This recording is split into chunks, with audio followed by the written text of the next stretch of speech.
In volume 136 of Nintendo Power magazine, a 4-page journal series was published that covered senior writer Jason Leong's trip to the Nintendo headquarters in Japan. During this time, Jason was the writer in charge of the English script of the highly anticipated Zelda game, Majora's Mask, and the purpose of the trip was to meet up with the Japanese team at Nintendo and spend 2 weeks working with the writer Mitsuhiro Takano to align on everything's story. As you can probably guess, the most important item in Jason's toolbox during this time was his notebook. This notebook would end up containing scribbles not only regarding the script he was working on, but other Majora's Mask bits and pieces that wouldn't end up being published anywhere. Talk about the team. Who was it? Fast forward 20 years and I would end up interviewing Jason just as COVID was hitting in 2019, and our conversation would end up becoming the line-by-line documentary posted on this channel. But not everything we talked about made it into the documentary.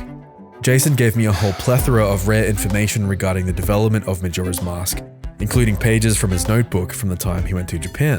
It was an amazing opportunity. It was like, maybe 4 or 5 intense months of just me going through lines and lines of script, reworking it, playing the game over and over.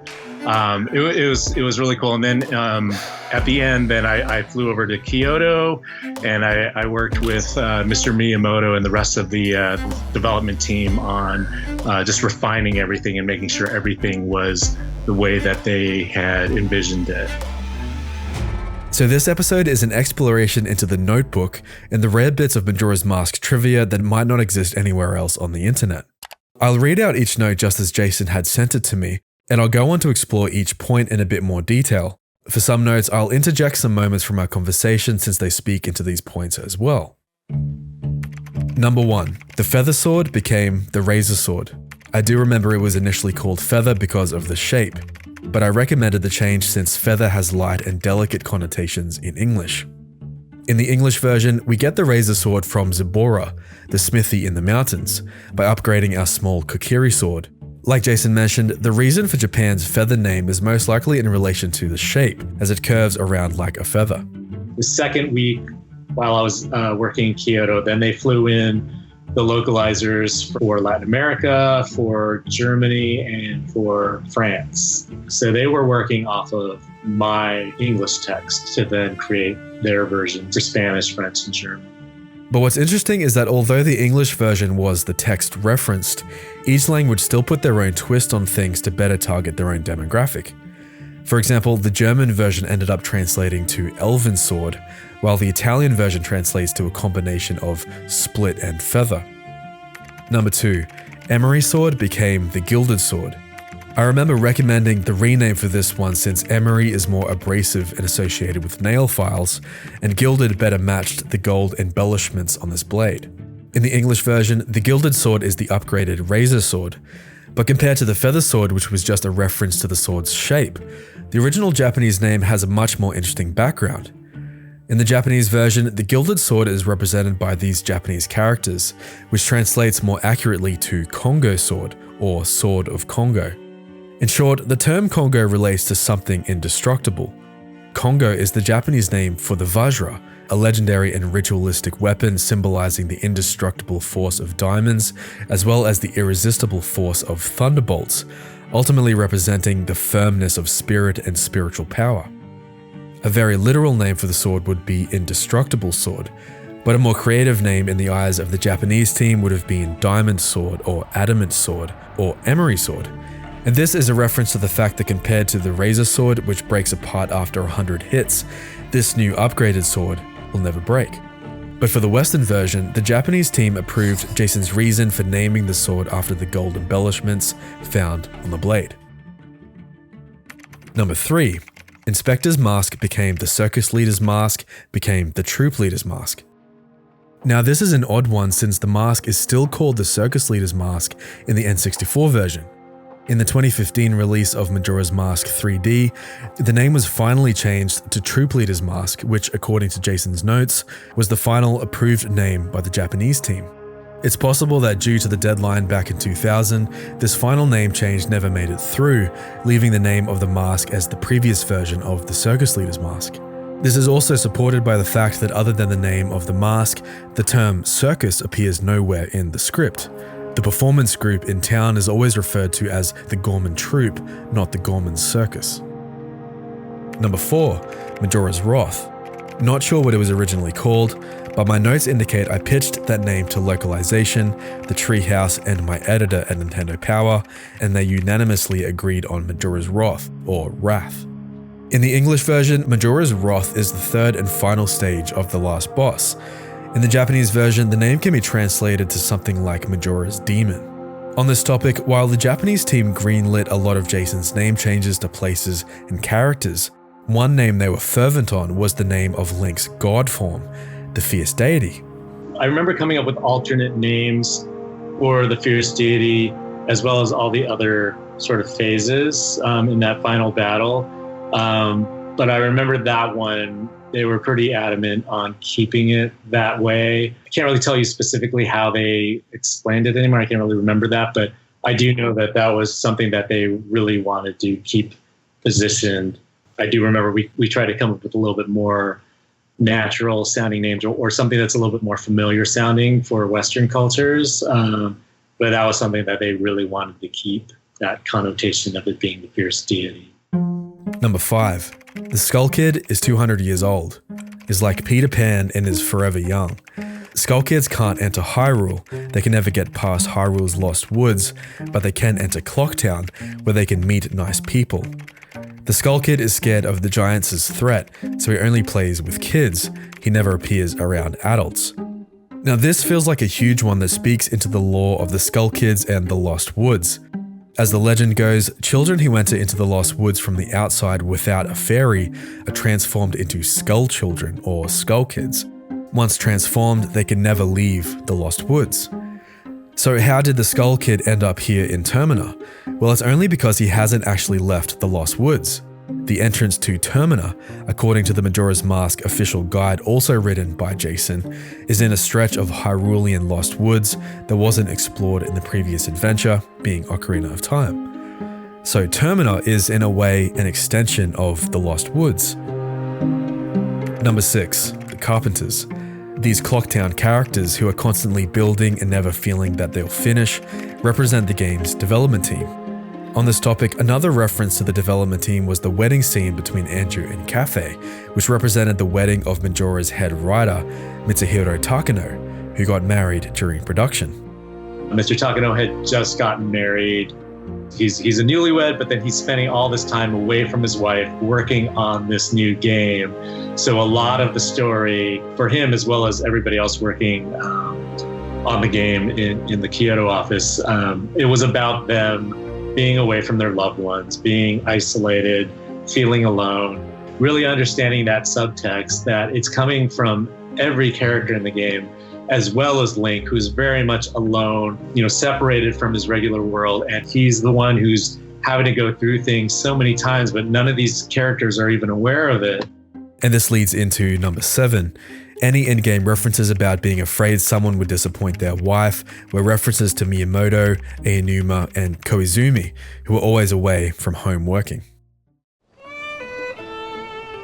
Number 8. New stuff added to Western version of Majora. Added the cutscene of Link reuniting with Epona for more dramatic impact since it's such an important moment.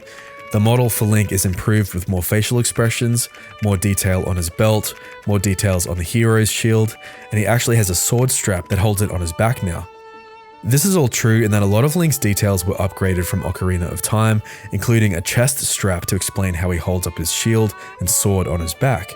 Jason included this in his Nintendo Power journal entry. But the part about Epona is also true. In the English version, when approaching Epona at Romani's ranch, a cutscene plays where Link runs up to find Epona behind a fence. It's only after completing Romani's balloon challenge does Link get full access to riding Epona. But in the Japanese version, there is no emotional reunion. Tattle asks Link if that is his horse, and the game resumes.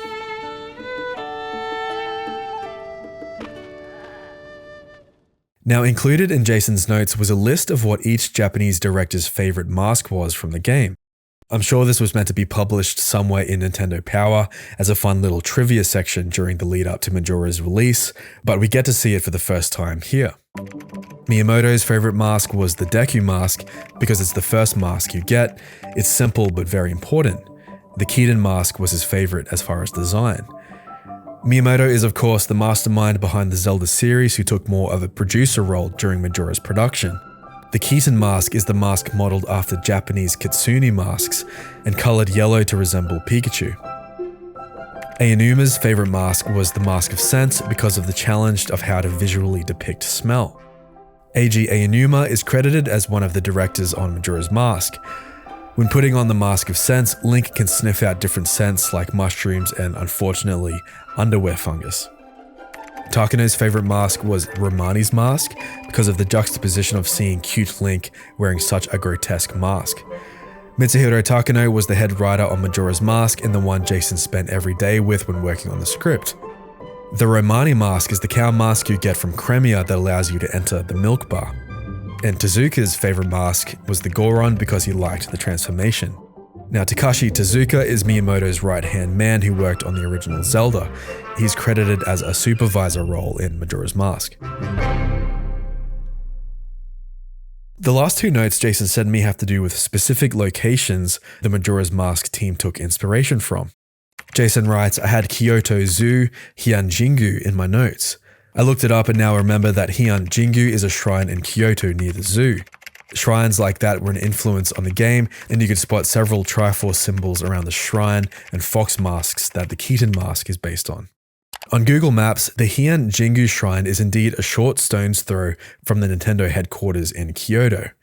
The Shinto Shrine itself is one of the youngest in Kyoto and was modeled after the Imperial Palace. One of the more interesting things though about this shrine are the symbols that appear on the lanterns. These four symbols represent the four god beasts, or four heavenly beasts, or four guardians from Buddhist and Hindu mythology. The black tortoise of the north, the azure dragon of the east, vermilion bird of the south, and white tiger of the west. These beasts are also found in statue form around the shrine. These four gods are awfully reminiscent of the four guardians in Majora's Mask who reside in all four cardinal directions of the earth.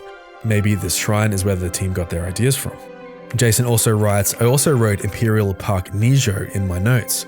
Same as above, this castle is literally a 12-minute drive up from the street from NCL.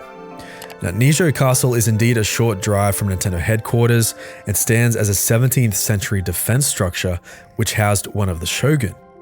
The castle's main attraction is the Ninomaru Palace, which is a collection of buildings all attached together. This palace is reminiscent of the Deku Palace in Majora's Mask, where the Deku King and his subjects live. The palace is broken up into different areas or gardens, and at the center, the king's throne and his bodyguards. Even the art on the floors and walls, the patterns and flowers are reminiscent of the patterns found in the Ninomaru Palace. That's it for what was included in the notebook, but I thought I'd include a few more noteworthy pieces of info Jason told me about during our interview. Towards the end of our chat, I asked him if he remembered anything about the beta versions of Majora's Mask that were changed in the final release. The first answer he gave was about the Stone Temple's difficulty. I remember the Stone Temple was just way too hard for anybody to really wrap their head around. So they added some more points and just kind of simplified it to make it a little bit more intuitive on when you had to flip something or go back. Before it felt so arbitrary, and you would just lose your place on where you were or what thing moved. Where now, if you flipped it, you could get somewhere. That was the big one that I remember. It was impossible to get through that and feel good about it when you even finished it. You would just be a little too frustrated to even feel like it was fun. So they definitely made that, tightened that up and made it a better experience. And the second answer he gave was about the Bomber's Notebook, the journal mechanic, which allows players to track the movements of each NPC in order to properly complete any side quest lines. Even the Bomber's Journal, that was something that came midway through as I was playing the early Japanese version. There really wasn't a way to track things in a real natural way, and then they came up with that kind of mechanism to carry over the continuity and help you track the relationships and things like that. And last but not least, I asked him if he remembered anything about Ocarina of Time, and if he recalled any changes made between the early beta versions they played at Nintendo Power and the final releases. And apparently the Great Fairies looked even more explicit in their initial designs.